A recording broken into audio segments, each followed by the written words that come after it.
Sinusuntok niya, kahit tingnan niyo yung mga CCTV dyan sa mga gilid ng kalsada o dito. How many times niya akong ginuyod talaga, talagang itong ginuyod niya ako sa sa may basurahan na may mga tayo ng aso tsaka mga bubog ng bote. Doon sa may doon sa may doon sa humilidad, unahan pa na maginhawa. Doon banda sa basurahan. Dito po kayo, dito. Ang galing-galing niyang tumulong sa ibang tao, samantalang sa amin ng anak niya, napakahayop niya magtrato. Alam ng Diyos yan. At tapos ngayon ako pa ikukulong niya samantalang siya ang may agreement sa kapulisan. Hindi niya tinupad. Hindi niya tinupad yung Dinaawa sa agreement mo, babae. sir. No? Kahit i-check mo, sir. Dinaawa sa babae tsaka sa Sir, bata. kahit i-check mo dun sa kapulisan, sir, sa Pasay. May agreement siya doon, handwriting niya. Binubugbog niya ako palagi. I-check mo lahat ng kapulisan dyan. May ano yan, may mga record dyan. I-search mo ako sa FB ko, anong itsura ko noon at ngayon. Agad-agad. Ang layo ng diferensya dahil sinira niya ang lahat sa akin. Sinira niya ang lahat sa akin.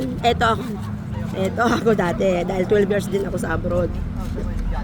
OFW ka rin dati. Oo, pero anong ginawa niya?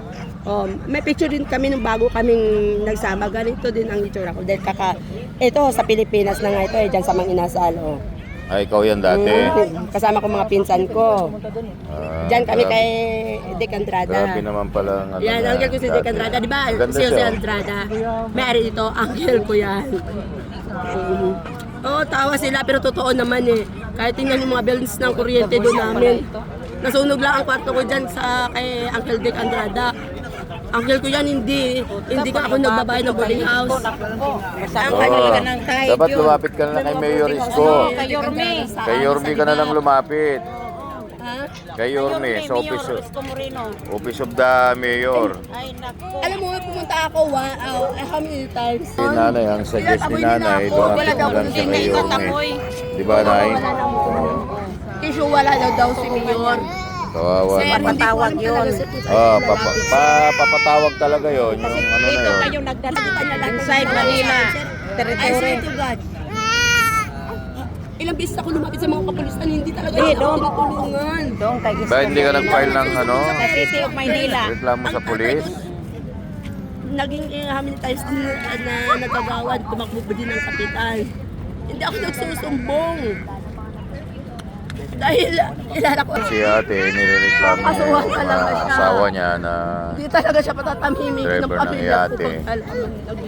operator ng kapitan daw ng yate. Yan. Asawa niya. Ano yan? Kasi dito nagdadala. Porkit Yan daw makabaho niya, nagtatrabaho porkit sa yate. So, porkit yan. kulong ginaganito Kinugulpi niya raw ako. siya. Kinokonsep. May Pakamatay kanina yan, nasagip lang ng mga ibang tropa rito. Tumalon doon sa malalim. May batas tayo, pero hindi rin ako tinulungan. Sinama niyo pa yung bata. Baliw daw ako. Buti na lang